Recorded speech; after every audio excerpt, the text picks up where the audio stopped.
let's be sure we know the meaning of some common pumping terms. You have probably figured out that a stroke is a forward or a backward movement of a piston. This is correct. A revolution is a complete series of strokes. For a simplex pump, a revolution is a forward and a backward stroke. A simplex pump makes 2 strokes per revolution.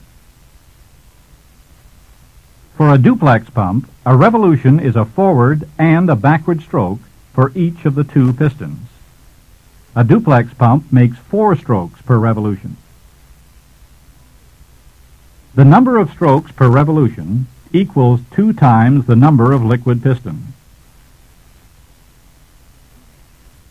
A single-acting simplex pump makes 2 strokes per revolution, but only one discharges liquid. The other sucks in liquid. So a single-acting simplex pump makes 1 discharge stroke per revolution. But a double-acting simplex pump discharges on both the forward and backward strokes. So it makes 2 discharge strokes per revolution. And since a double-acting duplex pump makes 4 strokes per revolution, each of which discharges liquid, it makes 4 discharge strokes per revolution.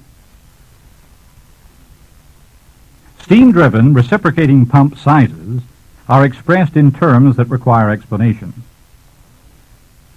Sizes are expressed in such terms as 12 by 10 by 18 or 4 by 3 by 5.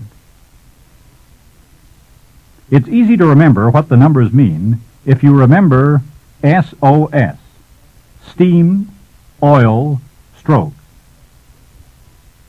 The first number is the diameter of the steam piston in inches. The second number is the diameter of the oil piston in inches. The third number is the stroke length in inches. A 12 by 10 by 18 steam-driven reciprocating pump has a steam piston 12 inches in diameter, an oil piston 10 inches in diameter, and a stroke length of 18 inches. It's time for another session in workbook number 2, exercise 9 this time.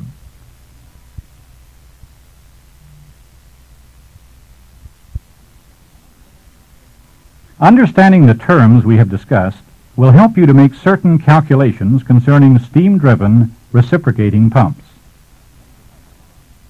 One of the more commonly needed calculations is discharge pressure, pressure on the oil side. We'll call it P sub O in a formula a little later.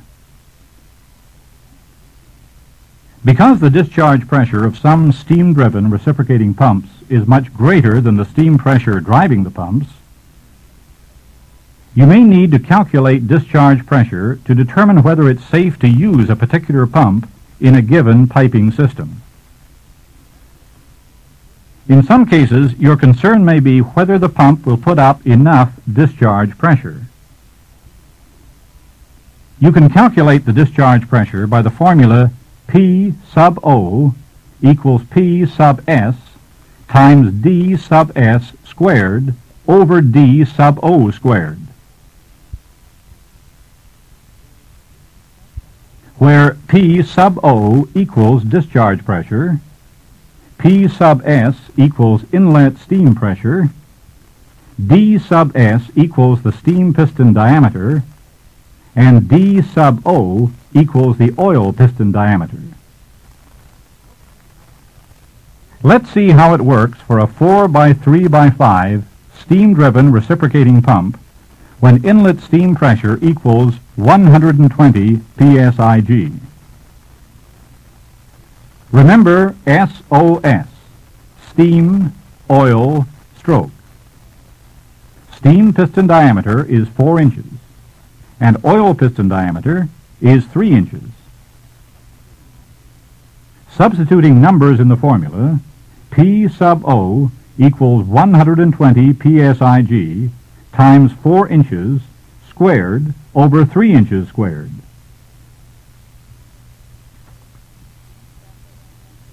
P sub O equals 120 psig times 16 over 9 equals 213 psig to the nearest whole number. Where great accuracy is required, such factors as exhaust steam pressure and pump suction pressure must be taken into account. But the formula is accurate enough for most purposes. Note that it was not necessary to know the specific gravity of the liquid being pumped. The discharge pressure of a steam-driven reciprocating pump is the same for any liquid. But discharge heads are different. Head equals psig over the product of 0.433 times specific gravity. The discharge head for this pump would be 492 feet when pumping water, 410 feet when pumping brine, and 615 feet when pumping kerosene. The discharge pressure of a steam-driven reciprocating pump is the same for any liquid, but discharge head varies inversely with the specific gravity of the liquid being pumped. You may also need to calculate the capacity, pumping rate, of a steam-driven reciprocating pump. Common capacity units are gallons per minute, abbreviated GPM. You can calculate pump capacity by the formula C equals 0.785 times D sub O squared times L times S over 231. Where C equals pump capacity in gallons per minute, D sub O equals oil piston diameter in inches, L equals stroke length in inches, and S equals number of discharge strokes per minute. Suppose the 4x3x5 pump we've been talking about is a duplex, double-acting pump making 120 strokes per minute. A duplex, double-acting pump discharges on each stroke. This pump makes 120 discharge strokes per minute. Substituting numbers in the formula, C equals 0.785 times 3 squared times 5 times 120 over 231. C equals 18.4 gallons per minute. This is a close approximation to the pump's capacity if it were 100% efficient. Steam and liquid leaks, internal pump valve leaks, and friction all reduce efficiency, often to as low as 50 or 60%. So we must consider our calculated figures, discharge pressure, head, and capacity, as approximations. They are nevertheless useful in working with pumps. Now turn to workbook number 2 and complete exercise 10.